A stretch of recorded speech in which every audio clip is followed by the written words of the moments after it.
Hello, good morning students. आज हम electrical capacitance of parallel plate capacitor के विषय में डिस्कस करेंगे। पिछले वाले वीडियो में हमने आपको इलेक्ट्रिकल कैपेसिटेंस के विषय में बताया था, electrical capacitance of a sphere के विषय में बताया। कैपेसिटर क्या है, what is capacitor? Capacitor is a device to store large amount of charge in small space. It comprises of two conductors separated by a dielectrics. तो ये भी कल हमने डिस्कस कर दिया था। पैरेलल प्लेट कैपेसिटर कैसे फॉर्म होता है ये हमने बताया। तो आज हम बताएंगे पैरेलल प्लेट कैपेसिटर का इलेक्ट्रिकल कैपेसिटेंस क्या है, इसके विषय में हम डिस्कस करेंगे। तो आप देखिए, मान लीजिए कि दो प्लेट्स हैं, पॉजिटिव प्लेट्स हैं। ये प्लेट्स है प्लस चार्ज दिए हुए हैं, इस पर सरफेस चार्ज डेंसिटी सिग्मा है, plus sigma. Plate area A है। दूसरा प्लेट है, उस पर ऑटोमेटिक फेसिंग सरफेस पर अपोजिट चार्ज आ जाता है। इस पर सरफेस चार्ज डेंसिटी होगा minus sigma. And the separation between the plates is small D. इसको आप लिख लेंगे। Consider a parallel plate capacitor of plate area capital A, surface charge density sigma. ये हम नहीं लिखवाने जा रहे हैं, इसको आप देखेंगे। अब देखिए, हमको एक्चुअली दोनों प्लेट्स के बीच में इलेक्ट्रिक फील्ड निकालना है। कल हमने बताया था कि कैपेसिटेंस निकालने के लिए हम क्या करते हैं, कोई भी पैरेलल प्लेट कैपेसिटर है और उसका इलेक्ट्रिकल कैपेसिटेंस निकालना है तो हमको Q/V निकालना होता है। इस पर कितना चार्ज है और दोनों प्लेट के बीच में पोटेंशियल डिफरेंस क्या है। This is known as C। कल हमने इसको डिस्कस किया था। तो Q हमको पता हो जाएगा, क्योंकि सिग्मा दिया हुआ है तो Q पता हो जाएगा। हमको V निकालना है, और V निकालने के लिए इसके बीच में हमको इलेक्ट्रिक फील्ड पता करना पड़ेगा। इलेक्ट्रिक फील्ड क्या होगा बच्चों? ये plane sheet of charge, suppose this is plane sheet of charge. इसके वजह से इलेक्ट्रिक फील्ड, पॉजिटिव चार्ज की वजह से इलेक्ट्रिक फील्ड हमेशा दूर होता है, और इसकी वैल्यू क्या होगी? E1 = σ/2ε0। निगेटिव चार्ज की वजह से इलेक्ट्रिक फील्ड हमेशा निगेटिव की ओर होता है, क्योंकि ये निगेटिव चार्ज इस प्लस चार्ज को अपनी ओर खींचेगा। तो इलेक्ट्रिक फील्ड का डायरेक्शन हमेशा पॉजिटिव चार्ज से दूर और इलेक्ट्रिक फील्ड की ओर होगा। इसके वजह से इलेक्ट्रिक फील्ड क्या होता है? E2 = निगेटिव चार्ज की ओर। दैट इज, ये वैल्यू क्या हो जाएगी? This is σ/2ε0। ये है। और ये क्यों हुआ ये मैं बता चुका हूँ ऑलरेडी आपको। गॉसेस लॉ जब हम डिराइव किए थे तो electric field due to plane sheet of charge, वहाँ पर हमने इसको अच्छे से डिस्कस कर लिया है। गॉसेस थ्योरम का जो एप्लीकेशन हमें कराया है, इसको हमने बता दिया है कि इलेक्ट्रिक फील्ड कितना होगा बच्चों? σ/2ε0 already derived. Now electric field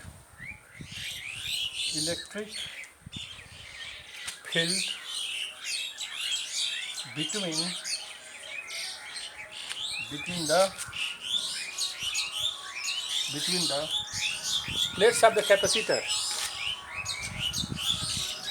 Electric field between the E = σ/2ε0 already derive किया गया। Electric field between the plates of the capacitor कितना होगा? E = E1 + E2। E1 + this E = σ/2ε0 plus σ/2ε0. This is equal to σ/ε0. This is electric field between the plates of the capacitor. अब हमको find out करना है potential difference between the two plates. Potential difference between the two plates. Potential difference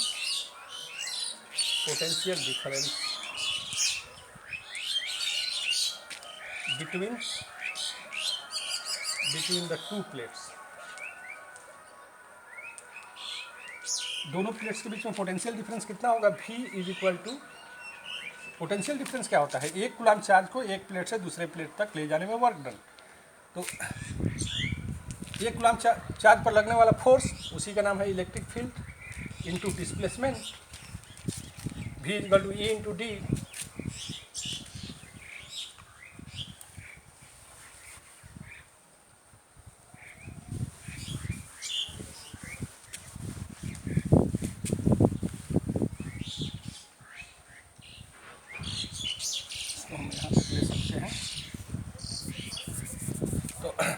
now V is equal to E के जगह पर अभी हम निकाले हैं sigma by epsilon naught into D. V is equal to sigma is equal to 1, sigma is equal to charge पर unit area. इस plate पर यदि Q चार्ज रखा हुआ है, प्लस Q चार्ज रखा हुआ है, तो सिग्मा के जगह पर हम लिखेंगे Q by A epsilon naught into D. क्यों? Since sigma is equal to Q by A. तो Q बाई V को हम क्या लिखेंगे यहाँ पर?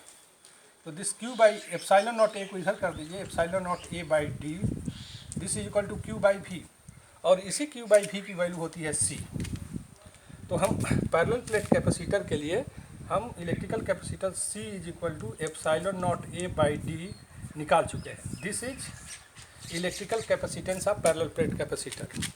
अब मान लीजिए कि ये दोनों प्लेट्स हैं, दोनों प्लेट्स के बीच में कोई मीडियम है जिस मीडियम का डाई इलेक्ट्रिक कॉन्स्टेंट K है, तो हमारा एप्सिलॉन नॉट K हो जाएगा पूरे में। जो भी हम सॉल्व कर रहे हैं एप्सिलॉन के जगह पर एप्सिलॉन नॉट K भी हो जाएगा K। तो ये हो गया, this is dielectric constant, K is dielectric constant, this is electrical capacitance of parallel plate capacitor. K क्या है? डाई इलेक्ट्रिक कॉन्स्टेंट है of the material between the plates. Now next,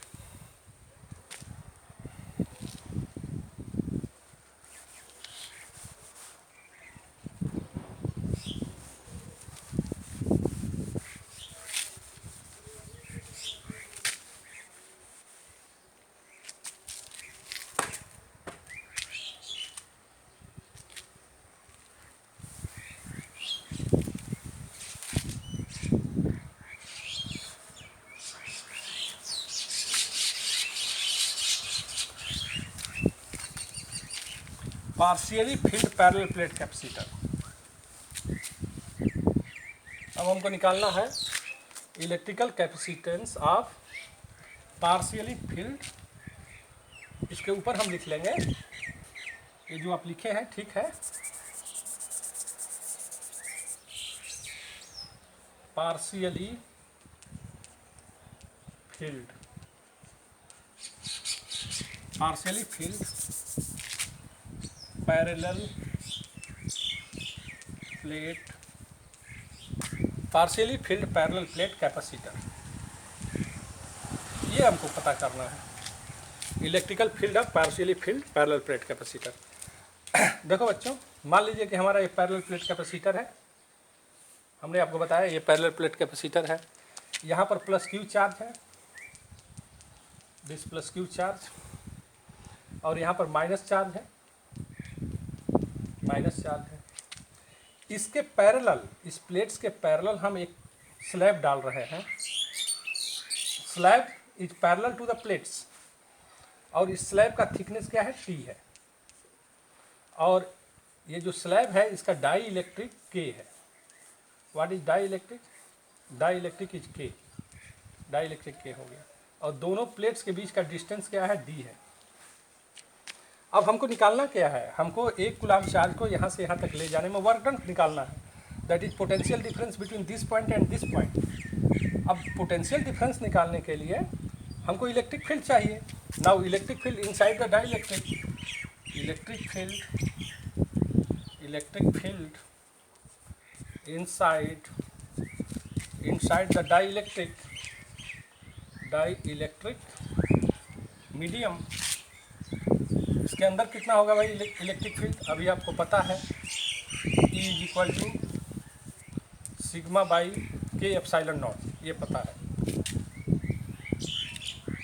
sigma upon K epsilon naught होता है। और electric field in air, यहाँ पर electric field कितना होगा? इलेक्ट्रिक फील्ड इन एयर या वैक्यूम, इलेक्ट्रिक फील्ड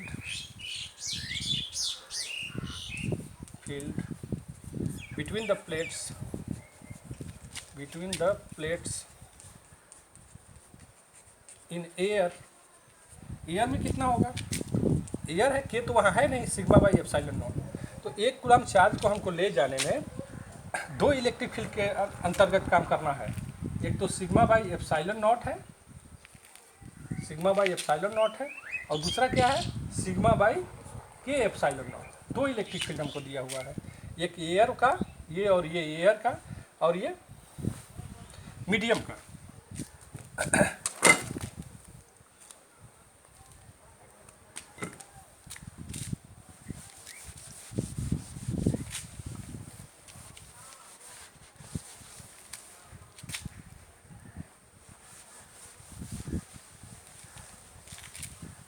ठीक है, तो आगे हम बढ़ रहे हैं। आपको कितना होगा भाई potential difference? V is equal to, देखिए मीडियम में दैट इज डाइलेक्ट्रिक कांस्टेंट है, कितना डिस्टेंस चलना पड़ रहा है हमको? केवल t डिस्टेंस, केवल t डिस्टेंस। बाकी इलेक्ट्रिक फील्ड वैक्यूम में कितना चलना पड़ रहा है? d minus T. 1 coulomb charge को ले जाने के लिए वैक्यूम में कितना डिस्टेंस चलेगा? d minus T. T distance medium है, तो बाकी जो डिस्टेंस है d माइनस टी वो वैक्यूम है। और वैक्यूम में इलेक्ट्रिक फील्ड मान लीजिए ई नॉट है, और मीडियम में इलेक्ट्रिक नॉट ई के है। तो this v is equal to E के जगह पर क्या लिखेंगे? सिग्मा अपान के एप्साइलॉन नॉट, सिग्मा अपान के epsilon not into T electric field material में। यहाँ वैक्यूम में इलेक्ट्रिक फील्ड सिग्मा अपान epsilon naught D minus T. तो सिग्मा अपान एप्साइलॉन नॉट को कॉमन ले लें, सिग्मा बाई एप्साइलॉन नॉट को कॉमन ले लेंगे, तो ये टी बाई के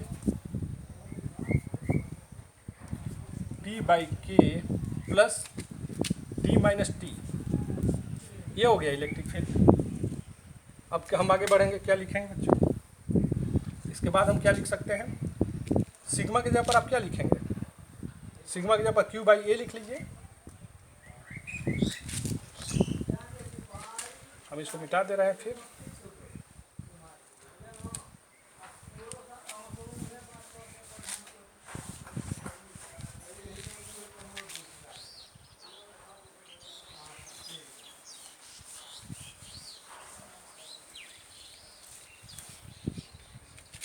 तो हम लिखेंगे यहाँ पर v is equal to sigma की जगह पर q by A epsilon naught D minus T हो गया plus t by K. Now q by v,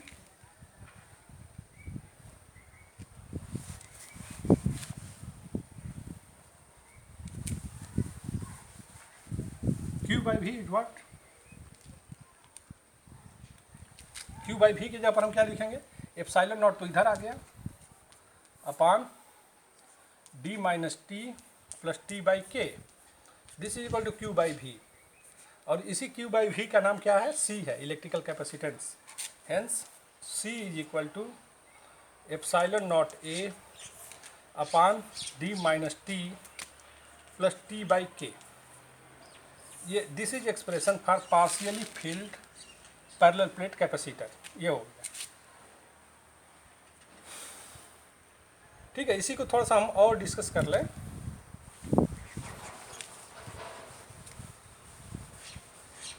अब ये कोई मीडियम के अंदर डाइलेक्ट्रिक न होकर के ये पार्ट कंडक्टर का रहता, तो फॉर कंडक्टर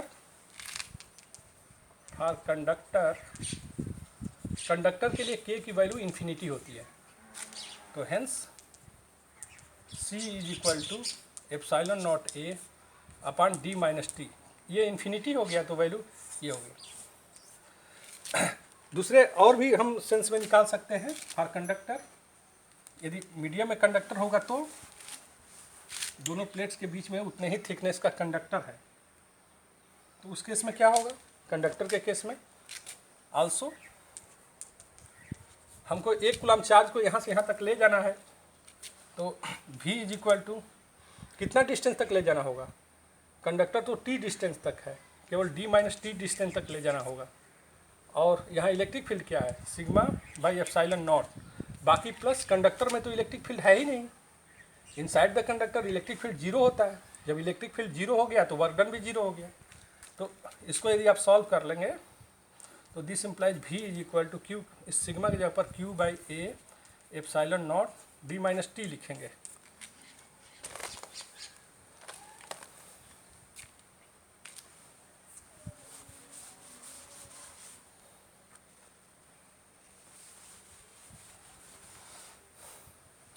तो q by V is equal to Q by V is equal to epsilon naught A upon D minus T.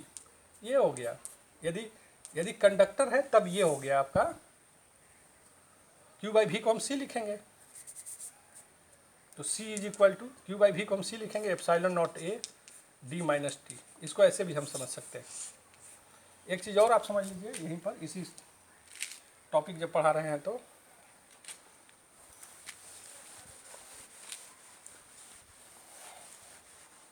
मान लीजिए कि इस मीडियम में दो पैरेलल प्लेट कैपेसिटर के बीच में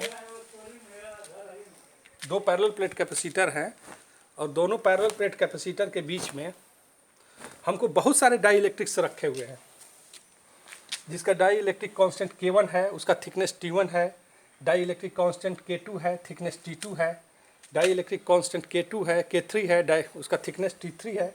तब उस केस में equivalent capacitance C is equal to, उसी को यदि हम जनरलाइज कर दें जो हम डिराइव कराए थे आपको, epsilon naught A upon D minus जो टी किए थे, अब टोटल थिकनेस क्या हो जाएगा T1 plus T2 plus T3 plus dot dot infinity, plus T by के था तो यहाँ हो जाएगा T1 by K1 plus T2 by K2 plus T3 by K3 plus dot dot infinity.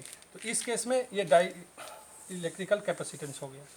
यदि बहुत सारे प्लेट्स, इनफाइनाइट प्लेट्स दोनों कैपेसिटर के बीच में रखे हुए हैं, जिसका die electric constant K1 K2 K3 और थिकनेस T1 T2 T3 है, और सभी प्लेट्स जो है ना पैरेलल प्लेट कैपेसिटर के पैरेलल हैं, ये भी ध्यान रखिएगा। ये जो इंसर्ट किया गया है डाई इलेक्ट्रिक, वो इसके सभी प्लेट्स पैरेलल प्लेट कैपेसिटर के पैरेलल रखे हुए हैं। Now spherical capacitor,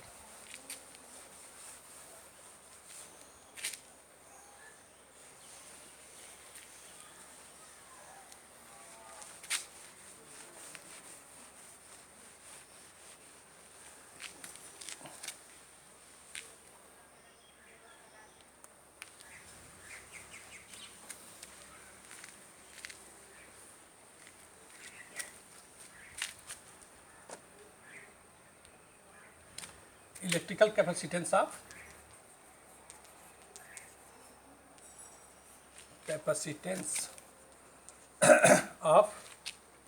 spherical capacitor.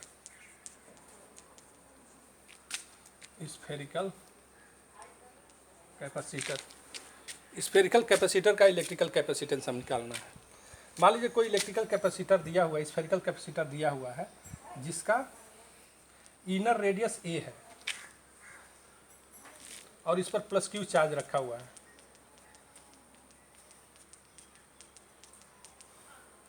और इसका जो आउटर रेडियस है,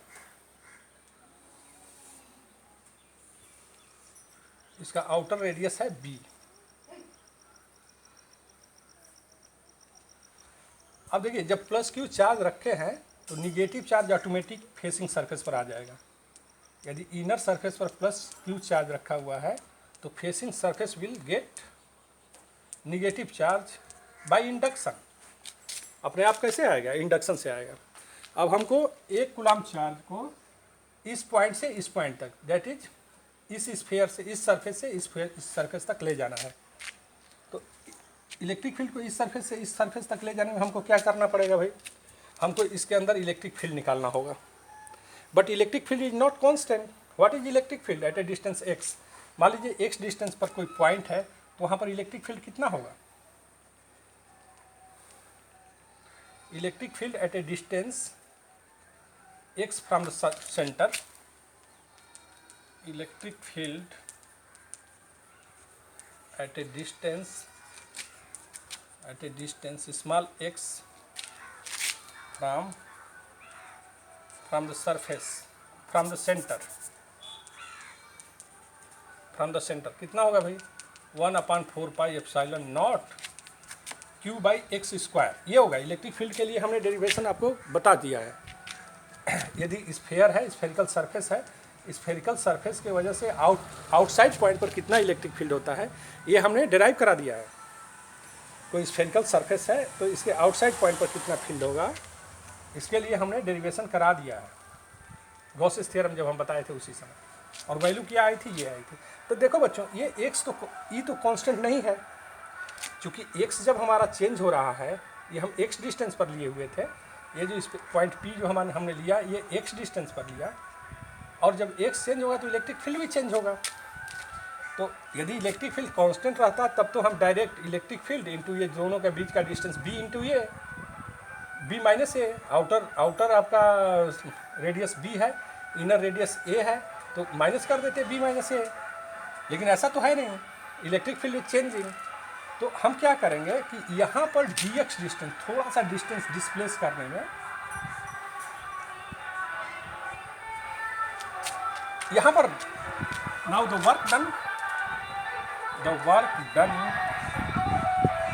in displacing, now the work done in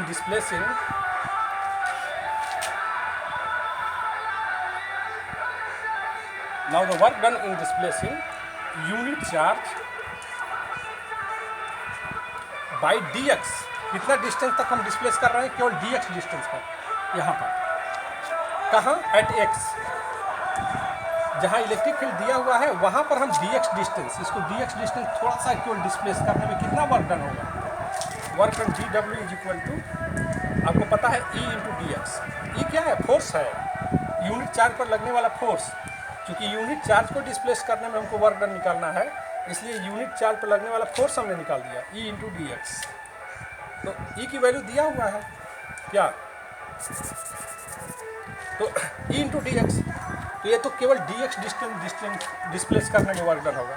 now what will be total distance, total work done in displacing from this point two this point, total work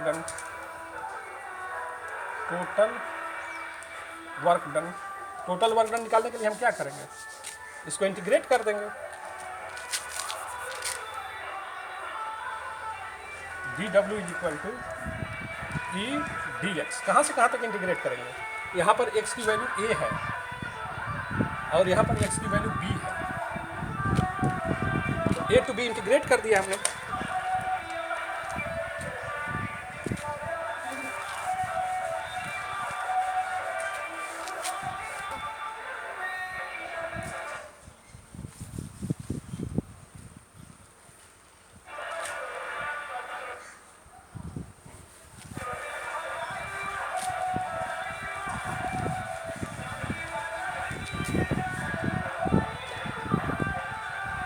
integration इसका w is equal to E के जगह पर आप लिखिए 1/4 pi epsilon not q/x²।